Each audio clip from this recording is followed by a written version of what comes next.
Okay, Assalamualaikum, selamat petang. Okay. Saya Muhammad Aswi Rabi Ahmad, Dekan Fakulti Sains Sosial dan juga Teknologi Maklumat, College Universiti Agrosains Malaysia.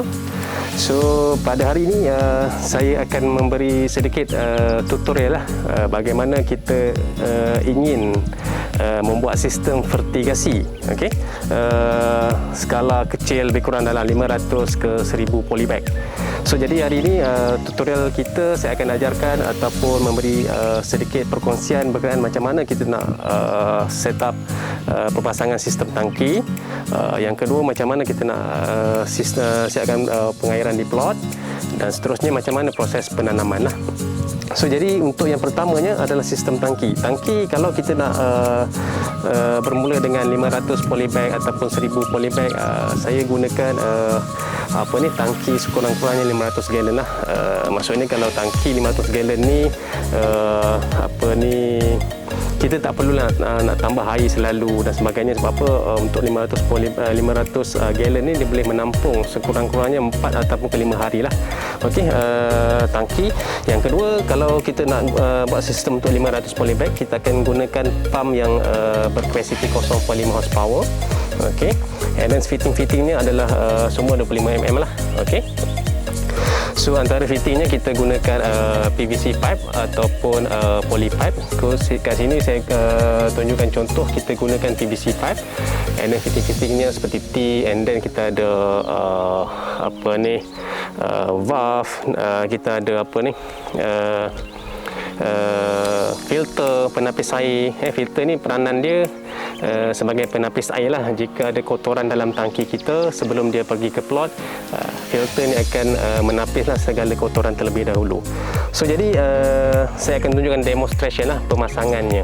Okey, pertamanya kita untuk outlet ni kita perlu tebuk lubang lah. Kita akan pasangkan tank connector. Kita akan tebuk lubang menggunakan drill lah. Drill yang matanya lebih kurang dalam 20 mm lah, ikut size yang kita nak guna lah. Okey, so contohnya drill kita kena tebuk lah di sini. Ni contohnya saya dah sediakan lubang dia. So, kita tebuk kan. So then kita akan buat pemasangan lah. Pemasangan. So pemasangan ni kita akan pasangkan kita pakai tank connector. Kita dah tebuk lubang, kita kena pasang lah.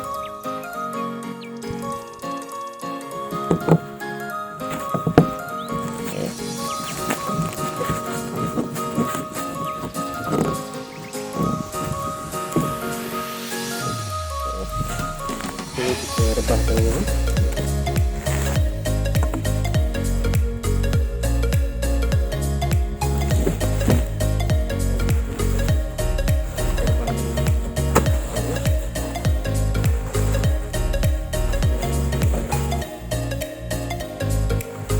Garak ke pintu lah. So kita kena pasang pasang.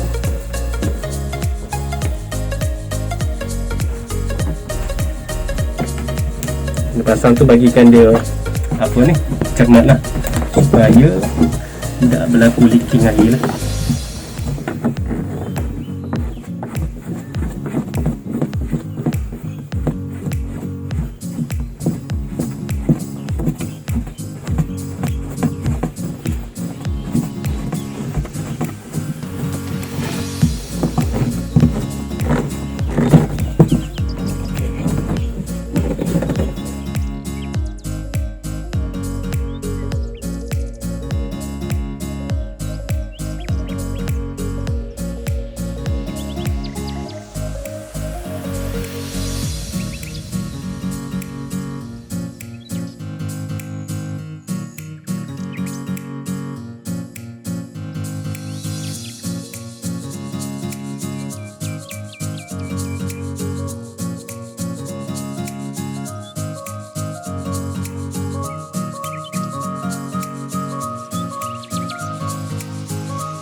Okey, so ini sistem tangki yang saya dah tunjukkan demonstrationnya. Okey, asasnya air pada tangki akan disedut and then akan naik and then dia akan turun ke sini terus ke plot. Okey, manakala kalau dia ke sini dia ada detail lah untuk kita kawal kelajuan dan pelahannya air lah. So jadi kalau kita ke plot, kita akan terus contoh ke sini. So ini dia akan memberi pecahan kepada setiap baris yang kita nak cuba buat lah. So jadi daripada pipe 25mm, so kita akan reduce kepada pipe standardnya pipe 16 ataupun pipe 20mm lah. So sekarang ni saya gunakan pipe 16mm. So daripada 25, so kita pecah kepada ini pipe 16. And then kita bolehlah susun polybag berapa baris, berapa banyak polybag yang kita nak. Sebagai contohnya kita boleh ambil polybag yang kita dah susun, kita dah buatkan tu, yang kita boleh susun lah. So susunan jarak tu pula, contoh kebiasaannya kalau kita tengoklah tanaman apa yang kita tanamkan. Kalau contoh cili padi, saya ambil jarak lebih kurang dalam 1,5 kaki ataupun 2 kaki lah sebaiknya. Kalau terung, kita kena jarak lagi. Sebab apa? Pokok terung ni kan dia kembang kan dan besar. So jadi contoh ni saya ambil jarak lebih kurang 1,5 kaki lah, center to center. Okay, boleh buat susunan dia.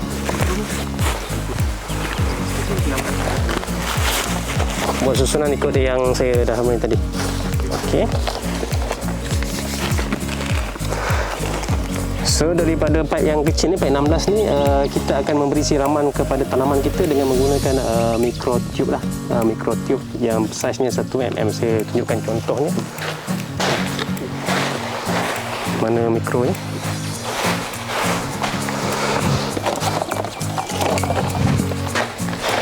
Okey. So ini contoh microtube. Ini microtube, kita panggil sebagai microtube. Dari manakala ini sebagai dripper lah. Daripada pipe 16 ni kita akan salurkan air baja ke setiap polybag dengan menggunakan microtube ni lah. So kita akan cucuk dengan menggunakan puncher. So microtube ni ada pelbagai saiz buat masa sekarang ni. Dia ada 1.2, dia ada 3mm. Okey. So kalau 3mm dia akan gunakan sebagai nipple untuk kita join dengan pipe 16 ni. Kita cucuk kan. Cucuk tu kalau boleh jangan cucuk banyak kali lah, tekan dan terus angkat saja supaya tak berlaku kebocoran lah. Okey, terlupa saya memberitahu media tanaman sekarang ni. So media tanaman ni sekarang ni saya gunakan sekam padi. Untuk fertigasi kita boleh guna antara dua, sekam padi ataupun kokopit, sabuk kelapa hancur lah. So sekarang ni saya gunakan sekam padi lah, sekam padi hancur yang telah dibakar.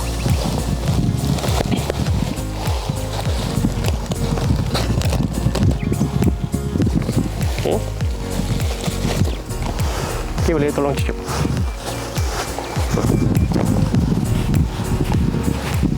Okey. So jadi bila dah siap sistem pengairan, kebiasaannya selepas tu saya akan buat sistem trellis lah. Kebiasaannya kalau saya tanam apa ni, cili padi ke terung ke kan, ataupun cili besar ke, saya akan guna sistem X. Guna sistem X untuk memberi sokongan pada setiap tanaman tu. Okey.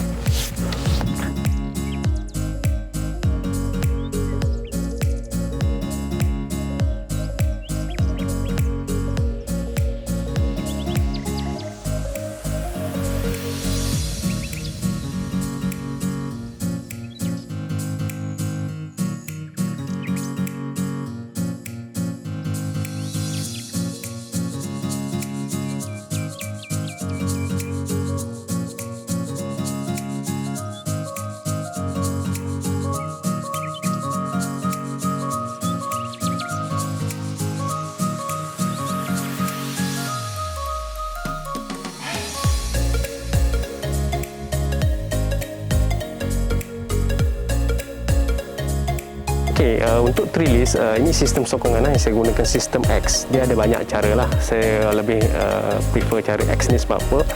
saya nampak pokok lebih stabil lah. Okey, so untuk anak pokok, so kita akan tanam lah. Di contohnya anak pokok cili. So ini adalah pokok cili padi. So kita akan buat tanaman. Okey, kita akan buat tanaman. Kita gali sikit ni, kita tanam. Okey, so pokok ni akan membesar. So kita akan buat sedikit kepungan lah pada pokok ni, supaya pokok tu akan membesar. Kalau boleh kita dah tanam ni, kita tak nak pokok tu tumbang-tumbang, supaya dia membesar dengan stabil, berdiri tegak kan, supaya mudah pengurusan tanaman kita lah. Okey, so ini sebagai contoh. Ini daripada sistem tangki, sistem tanaman and then penanaman. So dan ini kita akan cek nantilah, pastikan air baja tu keluar dengan sempurna lah. So itu sekadar perkongsian daripada tim saya lah pada petang ni. So itu sajalah. Okey, so terima kasih. Assalamualaikum warahmatullahi wabarakatuh.